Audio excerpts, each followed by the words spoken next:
Like, I guess, I'm black. I'm not fully black, but I'm majority black. I have some Cherokee blood in me, mixed in me and Will, but when people look at me, I'm black at the end of the day and stuff like that. So when I, as a black person, look at the Black Lives Matter movement, I have questions. Like, I always question, why does a black life matter only when a white man takes it? I have that question. Why do we value our lives on the color of the person who takes it? Because where I grew up at in East Oakland, there's been a lot of black people who were killed by other black people, or black people who have killed brown people, or some vice versa and stuff like that. Why is the attention only put on it and only brought up when a white man takes my life? Why are we so tethered with this white black? I just don't get it. We're so tethered in that. Like, if a white man takes my life, it's going to be national news and stuff like that. If a black man takes my life tonight, it might not even be spoken of. And I don't like that. I really want black people to approach their own issues as well. We have internal problems as well. We can't just focus on the external. So that's my internal strife right there. It's like, I grew up in East Oakland. I've seen a lot of violence. I had 2 cousins that were murdered. I didn't know them very well, but they were murdered. They weren't murdered by a white man. They were murdered by a black man. My aunt was devastated by that. She took her years to get over it. She's still not over it. That's black on black crime, and it could be devastating. This is just as devastating as what that white officer did to George Floyd. Because I'm sure his mother ain't going to get over that for a long time and stuff like that. It's subjects like that that I want in the mix. So I just want it to evolve. I want it to grow. Like, if I can help make it grow, I would. Like, here I am now talking to you. I'm just putting my 2 cents in, just see if I can make it grow and make it expand. Or maybe it'll take someone else other than me to do it. But that's just my 2 cents. Thank you. I appreciate your thoughts. Yeah. What was your name again? Max. Max, thank you so much. Yeah, I really appreciate that. Thank you for it. Thank you. Hey, what's going on, fam? So a quick video. Y'all just saw, that's a video I pulled off. That video I pulled off the internet was shared by Lee Fang, who works for The Intercept. He's a so-called progressive left-winger, and he's an Asian dude, and he's obviously an anti-black racist. He shared that video talking about, oh, this is just a different perspective from someone in the movement, and it's not. It's disingenuous as hell. Actually, let me read his exact tweet. And again, this is Lee Fang. His Twitter handle was at LHFang. He shared the video of that Sambo talking about what about black on black crime. He says, asked everyone I spoke with today if there was anything they wanted to get off their chest about the movement. Max from Oakland, a supporter of BLM, had a measured critique he wanted to share. And then he shared that Sambo Babble video about black on black crime. Also, you guys see up on your screen a tweet from Joyce Watkins, and I've warned people about Joyce. Obviously, me and Joyce, we have a mutual enemy in the A-Dunce movement. But just because I don't like A-Dunce and Joyce doesn't like A-Dunce doesn't mean I'm going to give Joyce a pass or let him be a Sambo. Or even just because Joyce is cool with certain other people doesn't mean I'm going to give Joyce a pass or act like he's not off code as off code as he is. So as you can see, Joyce's tweet, which is up on the screen, says, if you only think Black Death matters when white people talk about it on TV, that makes you a white supremacist. There are many dead black people in Chicago from this weekend alone, and a lot of the people mourning George Floyd haven't said a word about it. So let me address this, and this is the last time. Well, it's really the first time I'm going to address it on my channel, but it's also the last time because it's an old, tired white supremacist talking point. And any Negro, I don't care who they are or how on code they've been in the past, any Negro who is promoting black on black crime talking points is either intentionally or unintentionally an agent of white supremacy. End of story. And I'm going to explain why. First of all races kill their members of their own race at higher rates than they kill members of other races. Asians in America kill more Asians than non-Asians do. White people in America kill more other white people than non-white people do. Black people kill more other black people than non-black people do. This is true of every race. That's number one. So that's number one debunking talking point. Now, yes, the black on black crime rates are slightly higher than the white on white or the Asian on Asian or whatever other races or, intra-racial crime rates.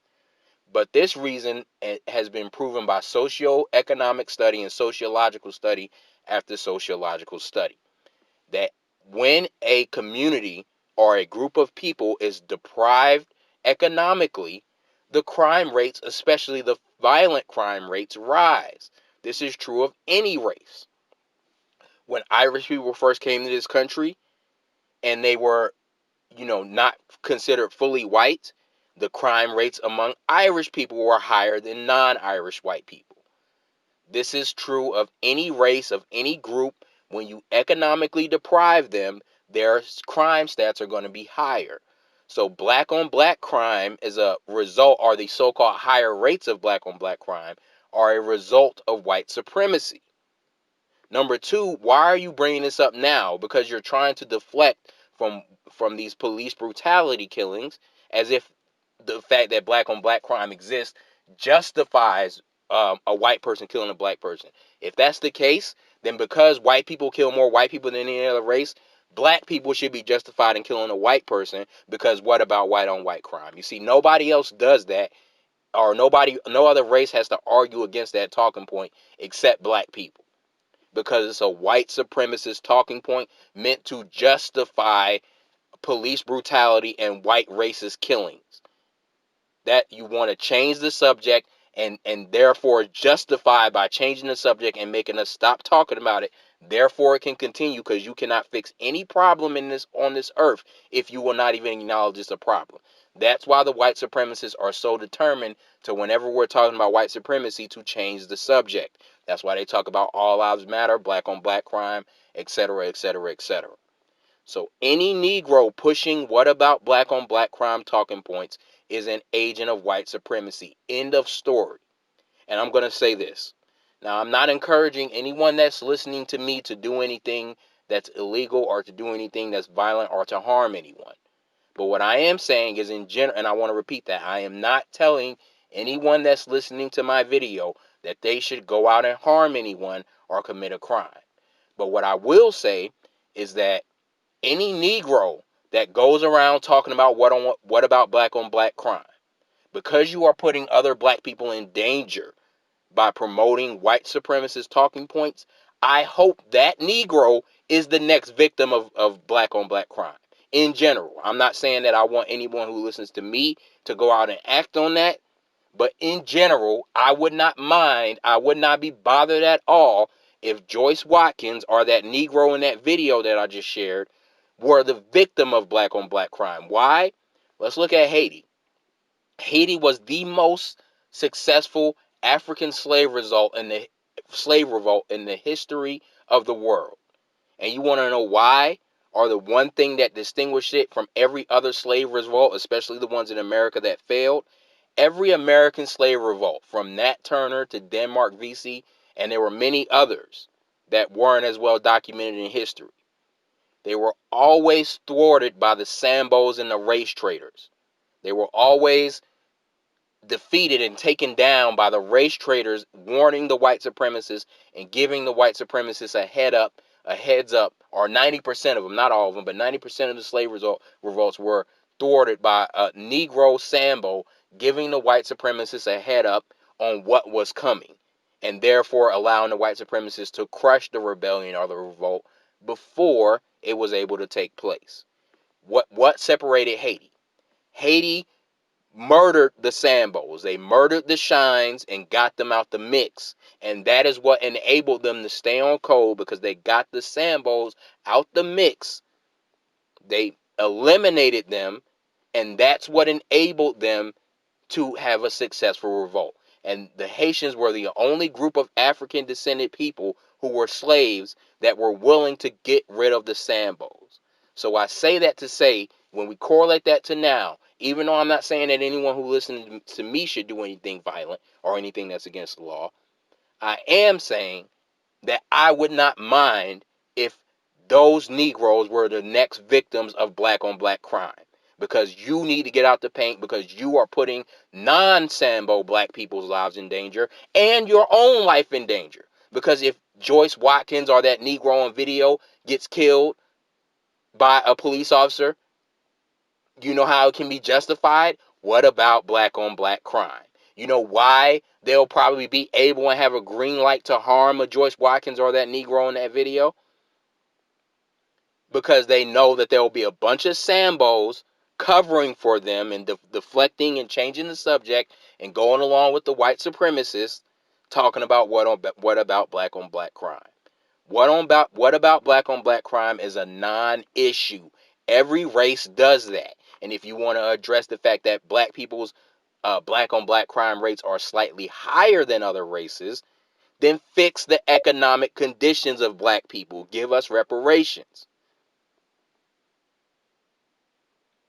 Last thing to say, fam, is this Lee Fang dude, again, remember, fam, he's a so-called, the dude who shared that Sambo, he shared that video, that's where I got the video from, at LH Fang. He shared that video on Twitter. He's a so-called left-winger. This is why we say the left and white side of white supremacy are two sides of the same coin. This is why we call out the so-called people of color minority coalitions, because he's an Asian. And we know how anti-black Asians, Latinos, Arabs, and everyone else is in their own countries and when they come over here.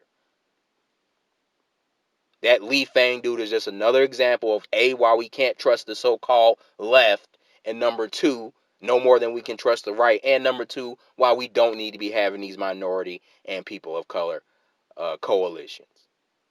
Black on black crime is a white supremacist talking point, and we do not need to be engaged in this. But this is how white supremacy controls the narrative. They control the narrative through words. That's why they have so many words to use. All lives matter. What about black on black crime? XYZ, this, that, and the other. They have white supremacy, but aside from violence, words is the number one tool of maintaining white supremacy. They're the three top tools of white supremacy are deception and violence, or the two top tools are deception and violence. Deception happens one of two ways, or one of three ways, either through images, through words, or both. We have to control the narratives, because if we don't control the narratives, that's how white supremacists are able to continue white supremacy. We have to be willing to call out white supremacist talking points, no matter who it's coming from, because if we don't, that's what perpetuates white supremacy.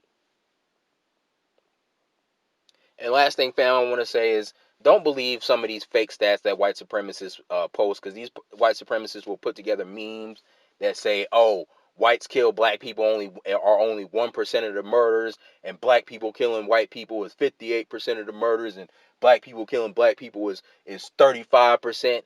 Fam, just because somebody puts up a stat doesn't mean the stat is true or has any basis in fact.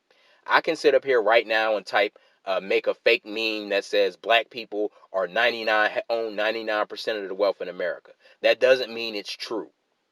Fam, just because a white supremacist or suspected white supremacist troll shares a meme with you that's telling you that black people commit 99% of the murders or 58% of the murders, or we're killing white people 75% of the time, all of that, even the stats that are real, are warped, because the white supremacists are not keeping a true track of how many black people they're murdering, especially when they get off and they get acquitted. Those don't go down as murders. George Zimmerman murdering Trayvon Martin doesn't go in the books as a murder because he got acquitted, even though he did murder Trayvon Martin.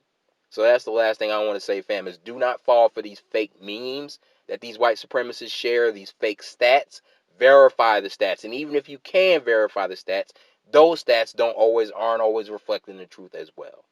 But anyway, fam, I didn't want to make this video too long. That's another rant. Like, share, subscribe, and peace.